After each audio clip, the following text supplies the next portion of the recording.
ঢাকা 17 আসন শুধু একটি নির্বাচনী এলাকা নয়, এটি বাংলাদেশের রাজনীতির স্নায়ু কেন্দ্র, যেখানে রাষ্ট্রের সর্বোচ্চ নীতি নির্ধারকদের বসবাস, যেখানে ক্ষমতার অলিন্দে তৈরি হয় আগামীর গতিপথ। কিন্তু এই ভিআইপি আসনের গায়ে লেগে থাকা আভিজাত্যের আড়ালে জন্ম নিয়েছে এক রক্ত হিম করা রাজনৈতিক বাস্তবতা। যখন পুরো রাষ্ট্রযন্ত্র একটি নির্দিষ্ট ছকে চলছে, ঠিক তখনই পর্দার আড়ালে তৈরি হয়েছে এক অভাবনীয় নীল নকশা, এমন এক প্রেক্ষাপট যা দেখে খোদ শাসক দলের শীর্ষ মহলে এখন নাস্তানাবুদ অবস্থা। যেখানে রাষ্ট্রের বিশাল বাজেট আর প্রশাসন হিমশিম খাচ্ছে, সেখানে একজন ব্যক্তি নিঃশব্দে চ্যালেঞ্জ ছুড়ে দিয়েছেন খোদ সিস্টেমকে।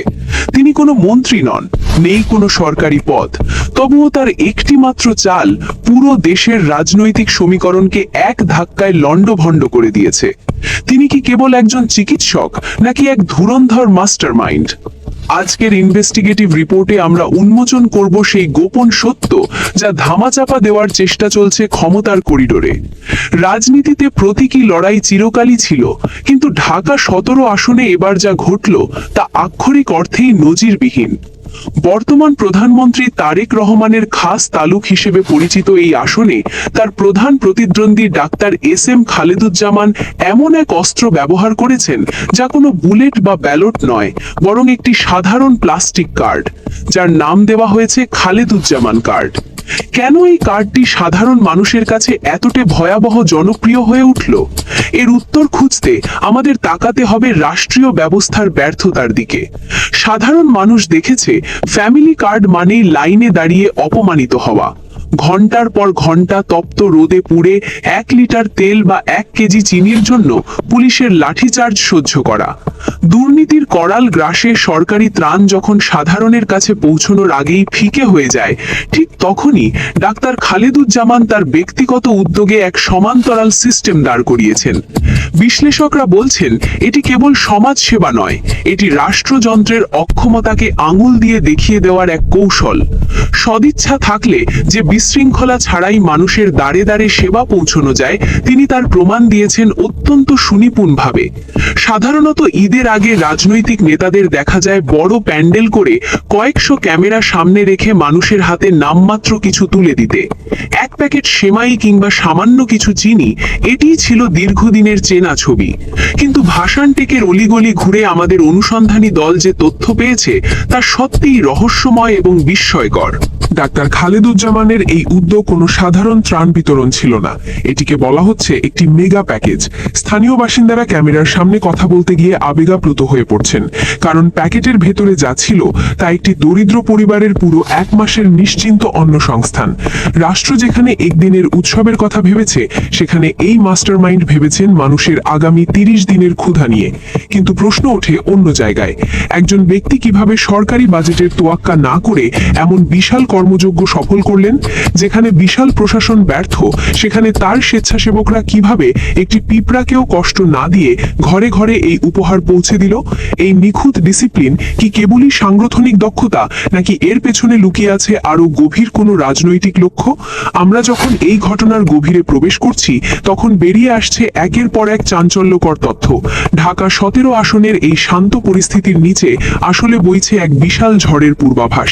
এই ব্যক্তিগত কার্ড কি আগামী নির্বাচনে বর্তমান সরকারের ভোট ব্যাংকে ধস নামানোর প্রথম ধাপ, নাকি এটি একটি নতুন রাজনৈতিক সংস্কৃতির সূচনা? দর্শক, খবরের এই রোমাঞ্চকর মোড় এবং পর্দার আড়ালের সত্যগুলো আপনার সামনে তুলে ধরতে আমাদের টিম দিন-রাত কাজ করছে। দেশ বিদেশের এমন আরো ইনভেস্টিগেটিভ রিপোর্ট পেতে এখনই আমাদের channel news BD live subscribe করুন। জামায়াতের এই কৌশলকে রাজনীতির ভাষায় একে বলা হয় সফট পাওয়ার। কিন্তু ঢাকা 17 আসনে যা ঘটছে তাকে সাধারণ কোনো রাজনৈতিক মুভ বললে ভুল হবে। এটি আক্ষরিক অর্থেই এক রক্তহীন করা মনস্তাত্ত্বিক যুদ্ধ। এই ভিআইপি আসনের মাটির নিচে এখন বইছে এক অদৃশ্য স্রোত, যা খোদ সরকার প্রধানের দুর্গ কাঁপিয়ে দিচ্ছে। যখন প্রধানমন্ত্রী তারেক রহমানের খাস তালুকে বিরোধী শিবিরের একজন প্রার্থী সরকারি কার্ডের বিকল্প হিসেবে নিজের ব্যক্তিগত ব্র্যান্ডিং প্রতিষ্ঠা করেন, তখন সেটি কেবল ত্রাণ বিতরণ থাকে না, হয়ে ওঠে এক শক্তিশালী রাজনৈতিক মাস্টার স্ট্রোক। ভাবুন তো একবার, রাষ্ট্রের হাতে রয়েছে হাজার হাজার কোটি টাকার বাজেট, তাদের পেছনে রয়েছে বিশাল প্রশাসনিক বাহিনী, পুলিশ এবং আমলাতন্ত্র। তবুও এক প্যাকেট সেমাই বা 1 কেজি তেল মানুষের হাতে পৌঁছাতে গেলে কেন রাজপথে রক্ত ঝরে? কেন শত শত মানুষকে লাইনে দাঁড়িয়ে ঘাম ঝরিয়ে অপমানিত হতে হয়? ঠিক এই চরম অব্যবস্থাপনার বিপরীতে এক নির্জন নীল নকশা এঁকেছেন ডাক্তার SM খালিদুজ্জামান। তিনি শুধু মানুষকে খাদ্য দেননি, দিয়েছেন সম্মান। ভাসানটেকের ঘিঞ্জি এলাকাগুলোতে যেখানে রাষ্ট্রের নজর পৌঁছাতে মাস লেগে যায়, সেখানে তার টিম কোনো রাজনৈতিক শোডাউন বা গগনবিদারী স্লোগান ছাড়াই মানুষের ঘরে ঘরে পৌঁছে দিয়েছে সম্মান কার্ড। বিশ্লেষকদের মতে এটি সাধারণ মানুষের চোখে রাষ্ট্রযন্ত্রের ব্যর্থতাকে এক ভয়াবহ বাস্তবতায় রূপ দিয়েছে। মানুষ এখন তুলনা করতে শিখেছে।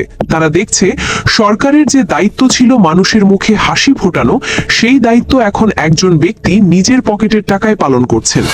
এই তুলনাটি হলো বর্তমান শাসক গোষ্ঠীর জন্য সবচেয়ে বড় ভয়ের কারণ। পর্দার আড়ালের এই নীরব লড়াই কি আসলে রাজপথের বড় কোনো বিস্ফোরণের পূর্বাভাস? আমাদের অনুসন্ধানী দল সরেজমিনে গিয়েছিল রাজধানীর ভাসানটেক এলাকায়, যেখানে খেটে খাওয়া মানুষের ভিড় সবচেয়ে বেশি।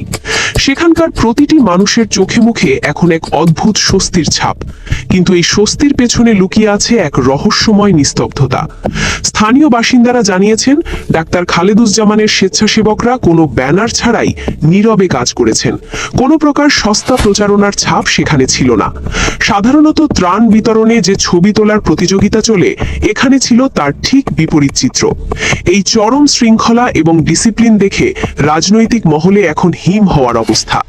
প্রশাসন যেখানে লাঠি উঁচিয়েও লাইনে শৃঙ্খলা আনতে পারে না, সেখানে স্রেফ একটি সাংগঠনিক কাঠামো দিয়ে কিভাবে এই বিশাল কর্মযজ্ঞ সম্ভব হলো? সমাজবিজ্ঞানীরা বলছেন, এটি হলো মানুষের প্রতি নেতার এক অন্যরকম দায়বদ্ধতা, যা রাষ্ট্রযন্ত্রকে আক্ষরিক অর্থেই টেক্কা দিয়েছে। এটি কেবল একটি উপহার নয়, এটি সাধারণ ভোটারের মনে গেঁথে দেওয়া এক গভীর বিশ্বাস। যিনি এমপি না হয়েও এতটা করতে পারেন, তিনি ক্ষমতায় এলে পুরো দেশের চেহারা জাদুর মতো বদলে দিতে বাধ্য। ঢাকার 17 আসনটি শুধু একটি ভোট কেন্দ্র নয়, এটি বর্তমান প্রধানমন্ত্রী তারেক রহমানের জন্য সম্মানের লড়াই। কিন্তু নিজের ঘরের ভেতর যখন প্রতিদ্বন্দ্বী প্রার্থী এমন এক মানবিক কৌশলে সাধারণ মানুষের মন জয় করে নেন, তখন শাসক দলের শীর্ষ নেতাদের কপালে চিন্তার ভাঁজ পড়াটাই স্বাভাবিক। রাজনৈতিক পর্যবেক্ষকরা মনে করছেন, এই একটি মাত্র উদ্যোগ পুরো আসনের ভোটারদের সাইকোলজিক্যাল ম্যাপিং বদলে দিয়েছে। এতদিন মানুষ জানতো রাষ্ট্রই একমাত্র দাতা, কিন্তু খালেদুজ্জামান কার্ড প্রমাণ করেছে ব্যক্তিগত উদ্যোগেও রাষ্ট্রের বিকল্প দাঁড় করানো সম্ভব।